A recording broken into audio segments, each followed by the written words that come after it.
I'm sorry, I'm just having a hard time trying to connect the dots on how that's supposed to make me have a boner. Yeah, this one made me mad.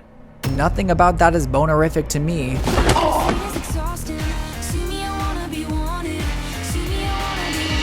Hey guys, today I, a homosexual who is disgusted by sex, is going to be recapping 50 Shades Darker. Yeah. And I must admit that this movie was kinda good. Not like actually good, but I was severely entertained while watching this movie because this movie was a lot less Twilight porno and more Silence of the Lambs porno. And I really liked that. Anyways, here is my recap of 50 Shades Darker. And this movie begins with a man abusing his wife while his child hides underneath a table, this child being Christian Grey, and he is in fact dreaming about his past life. Also, just a note from a fellow filmmaker over here, but this scene was edited so poorly, like genuinely really badly.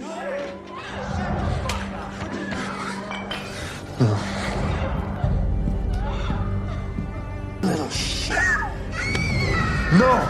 Like, I get it, no shade, editors, you are amazing, you do a lot of work, I do some editing over here on YouTube, but we faded in and out of this dream sequence what felt like 50 times over the course of 20 seconds. Anyways, with that said, we cut to Anastasia Steele getting a bouquet of flowers from Christian Grey, which I'm glad that they're actually done with each other because after all of that in the first movie, Veiny purple-headed Joker blaster. I'd be pissed if they're still smashing. And this new publishing job seems like the millennial wet dream for Anastasia Steele. And though Anna's life seems like a dream, there does seem to be a suspicious character staring at her on public transit. Like the killer. Which I'm gonna be honest, it isn't out of the ordinary for public transit. I personally love public transit, but it does attract entities from the great beyond. So this woman could be a killer or she could just be a regular human being. But I'm gonna say she's the killer. And then we got to Anna blowing off some steam at a friend's art gallery when she discovers that the entire exhibition is being filled with portraits of herself. Are we being serious right now? And then we discover that the photographer behind this gallery is Jose. Yeah, the man who attempted to assault Anna in the last movie is now using her face for profit. If I had asked, you would have been like, I'm too shy. Yeah. Also, turns out someone bought all 6 of the photos, and all Jose can muster up is dinner for Anna? Dinner's on me tonight, okay? What about her check? This is basically vintage OnlyFans. You're selling shitty little headshots of Anna without her consent. You're basically pimping her out to the art world. Run her a check. But alas, we do discover that the patron was Christian Grey, and after purchasing those mediocre headshots, he decides to invite Anna out for a little dinner. I thought y'all were done. And at the dinner, Christian begs to renegotiate the terms of their little gooner contract because he wants her back. Diva, what? You literally gave her the spank of realization and fear. Why would she want to go back to your perverted Elon Musk wannabe ass? Like, are we being serious, love? And in order for her to sign this little contract, she demands to know the Christian Grey lore, which goes as follows. Apparently his birth mother died when he was 4 years old, which would make him the youngest person ever. How old are you? I'm 4 years old. You are the youngest person ever. Every single day, she's a That joke is 7 months old now, I'm sure, but we're gonna make it. Okay, guys? I'm a little bit of a millennial right now. But she did in fact die from a crack overdose, so that sucks. And with that minuscule lore drop, Anna agrees to renegotiate the terms to make them convert their relationship to a vanilla relationship, as if that solves any of the issues of him literally wanting to hurt you. And yet you are okay with getting back into a relationship with him all because he signed a contract? Babe, contracts are broken all the time.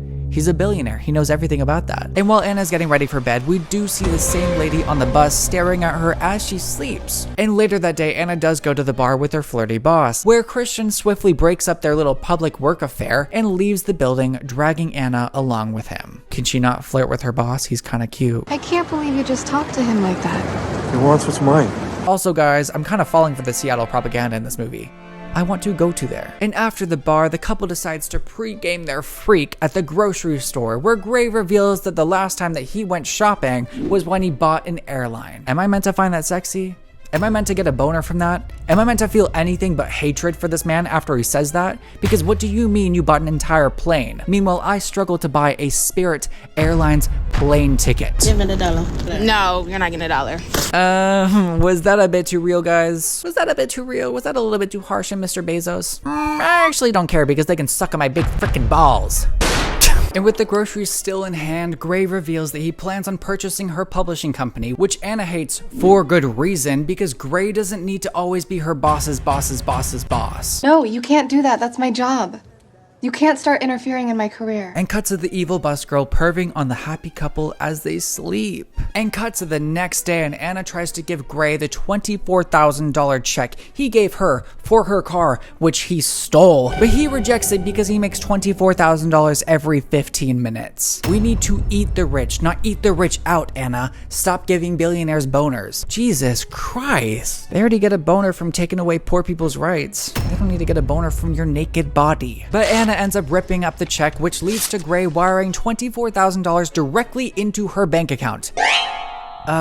Sir, how did you get a hold of her bank account details? That seems insanely illegal. Like, you're telling me that this man could instantly drain her bank account at any moment in time, and I can guarantee you that he's the type of man that would do that, and then he would turn it into his own weird form of foreplay. But guess what? Anna doesn't break up with him. She doesn't care. And soon after, Gray spots the creepy bus girl staring at them, which leads to him running in fear because he's afraid of people who use public transit, I guess. Which kind of doesn't make sense because his girlfriend's also using the bus. And Gray and Anna continue to run until they arrive at the hair salon, which ends up being the evil lair of the groomer. She's right behind me, isn't she?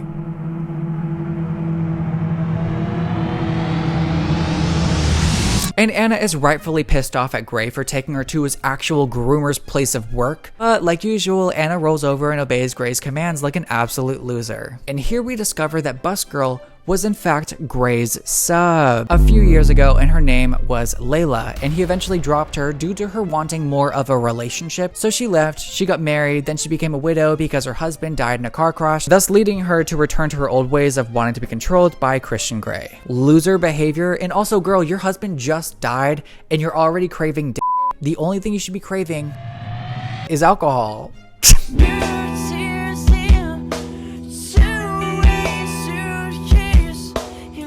And while this Layla debrief takes place, we do discover that Gray has an FBI level database on all of his submissives, which dates back a couple years. So Anna moves forward with demanding to see her own file, which is basically a Wikipedia of her own vanilla lifestyle. Still, she has a right to be pissed. And this pisses off Anna, but instead of rolling over and letting Gray get whatever he wants, she destroys the files, and he lets her draw the boundaries of where she is allowed to touch Gray on his body with red lipstick. Start here.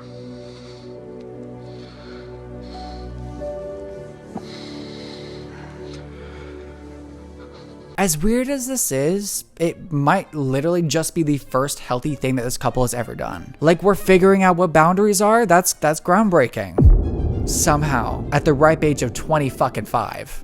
Anyways, with that done, we cut to a makeover montage in preparation for the ballroom auction, where Christian Gray's Italian gay hairdresser styles Anna, but this is followed by Christian doing some absolute freak shit which makes me want to vomit. Like, genuinely, this is sinister, insidious, dark-sided, gross, nasty, putrid, demonic, devious, not of this realm, ungodly, disturbing, vile, foul shit. And I'm not even going to describe what happened in this scene because I don't know if I want that on the internet. This entire scene made me feel like a conservative lady clutching her pearls at a Hamburger Mary's. I just feel like something went up my asshole. Anyways, they arrive at the masquerade auction party where Anna goes as far left as a bootlicker possibly can when she donates the $24,000 which Gray gave her for the car, which he stole, by the way. We're not gonna forget that, but she donates the money at least. And as the auction begins to die down, Anna decides to wander the house where she passes by a blonde man in a mask admiring the family portraits of the gay Honey,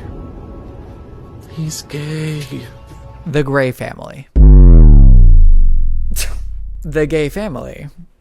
Right. Anna, your boss isn't slick, but apparently you're a little bit too stupid to notice that he's literally at the party with you. That little pervert, that freaky ass man, he's trying to break you up. And Anna makes her way into the bathroom, and while reapplying her makeup, the pedophile shows up to introduce herself and defend her actions by saying that she showed Christian Grey who he truly was. Ma'am, you need to be in a padded cell because you showed a 12-year-old how to get groomed. That's all you showed him.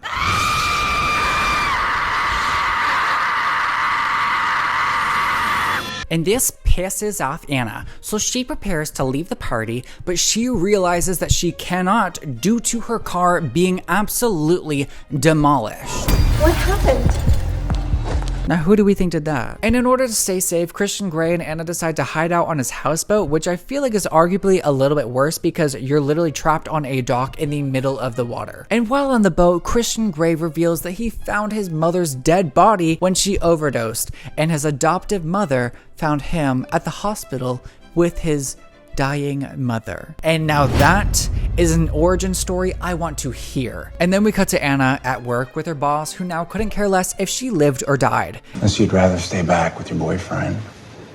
It's not like you need to work. And he's pissed that Anna has still yet to book them a hotel room for their workday in New York City, which Grey vehemently rejects because he says that traveling for work is bad and he wants to be with her 24/7 because he wants to mold her into his very own trad wife mommy hybrid. But after a quick session in the red room where they use some crazy devices that look like failed Shark Tank products, Grey allows Anna to go to New York City with her boss under the condition that Christian Grey goes along with them. The man likes to go on a vacation. And once Anna tells her boss this, he pulls her aside to discuss her future at the company. Compete with Christian Grey for your attention. When he decides to cross the border into pervert land, when he says, if you're gonna fuck your way to prominence, that you should do it with someone who can at least make you smarter. "Oh, wash your mouth out with soap, you toe-headed sex fiend. What business do you have saying that to your assistant?" So Anastasia Steele crushes his balls, runs out of the office, and gets Grey to fire her boss since he's friends with the CEO. Convenient, but also thank you, Christian, I guess. First time I'm saying that, and probably the last time I'll say that too. And after this absolute tragedy, Christian offers Anna a key to the house, which is his emotionally unavailable way of asking her to move in with him. Are you asking me to move in with you? And due to her boss's eviction, Anna has to fill in for him at the senior editor's meeting, which turns into one of those LinkedIn fanfiction stories because Anna gets a standing ovation for simply stating that digital books, aka fanfictions, can make more money than physical books. Voice Fox, for example, got 80,000 hits last week. Really? Which is true, but it is so obviously the author jerking herself off for making a successful book series which began as a perverted, half-baked fanfiction of Twilight. I'm a major yaoi freak because I'm just a pervert like that. But with the success of this meeting, Anna is established as the temporary head of fiction at this publishing company. Diva, you've been working there for a couple months now. You're a recent college grad, and you're the head of fiction? Okay, so why don't you fill in for Jack temporarily? And I know what you guys are thinking. What happened to Grey's former submissive, Layla? Well, it seems as though she's broken into Anna's apartment to hold her at gunpoint, where she decides to ask the question, why did Christian Grey pick you, Anna? Why are you so special? Which I kind of hold the same sentiment, but girl, you're holding the gun at her. Yeah. And I think this is another reason why we need gun control. Yeah. Because in this universe, woman cannot do anything, Grey enters the home to disarm Layla and makes her kneel right in front of Anna. Yeah. I'm sat. Are we being serious right now? Because I didn't think a kinky white billionaire was going to be the solution to gun violence, but I guess I'll go along with this fantasy. But due to her boyfriend's kinky intruder foreplay with Layla, Anna goes on a depression walk to clear her head, which ends up leading to her arriving at Christian's apartment, where she confronts him for basically cheating on her. It's true, you made another woman kneel down right in front of her? And out of desperation, he kneels down for Anna, much like Layla kneeled down for him, and he admits that he enjoys dominating women who look like his mother. Stop! I'm sorry, I'm just having a hard time trying to connect the dots on how that's supposed to make me have a boner. Yeah, this one made me mad. Nothing about that is bonerific to me, which is actually kind of insane because why do you want to dominate women who look like your biological mother when all your biological mother did was go through a horrible life? Like, she literally overdosed on crack. She was poor. And that sucks. But you want to abuse women who look like your mother because you're mad at the life that your mother gave you? Sir, you're a billionaire. You got adopted by millionaires. Your mother was just given a bad life. No way about it. Don't blame her. Don't go around abusing women who look just like her. And maybe don't want to fuck your mom. And to all the people who related to this book or this movie, I hope you're in really good therapy right now. But to make him stay with her, he decides to force her to touch his no-no zone, this being his chest, not his penis. I know, we were all a little bit worried, but he allows her to touch his chest. And in this moment of emotional vulnerability, they decide to smash. Hey guys, can we not smash for one little second? I'm a little bit disappointed. I feel like we're smashing the entire movie, and most of my recap is quite difficult to do because all you're doing is smashing 24/7. I am fucking pissed. And now this half-baked proposal obviously doesn't get an answer from Anna, but the next morning he decides to redo this underwhelming proposal, which Anna still doesn't give a solid answer to. I want to marry you. Why? Girl, it's a yes or a no. Figure that out. Also, turns out it's Gray's birthday this Sunday. And Anna doesn't have a gift. Anyways, cut to Christian Grey on another adrenaline junkie flight exhibition where he's piloting a helicopter by the Mount St. Helens. But this flight gets added to the long list of billionaire eliminations when the helicopter catches fire and crashes in the middle of the woods. Guys, I think we won. I think this is really good. I think Anna's gonna get out of this abusive relationship and she's gonna make so much money. Anna, you won. And this would have been a beautiful Hope Core edit in the year of 2025. Can I say that? And now let's do a sharp 180 to Anna hanging out with her friends. This includes Jose, the photographer who exploited and assaulted her, and it seems as though he's not too happy about Anna moving into Gray's little apartment. But Elliot Gray obviously has to ruin this absolutely fabulous night out when he announces that Christian Gray's helicopter has crash landed in the middle of the woods. Christian's chopper went missing on the way back from Portland. They're sending out search parties right now. Way to ruin the vibe. And just before the first tear runs down Anna's face, Christian makes his grand entrance, and instead a tear runs down Anna's thigh. The girl is horny. What the hell are y'all doing here? Christian.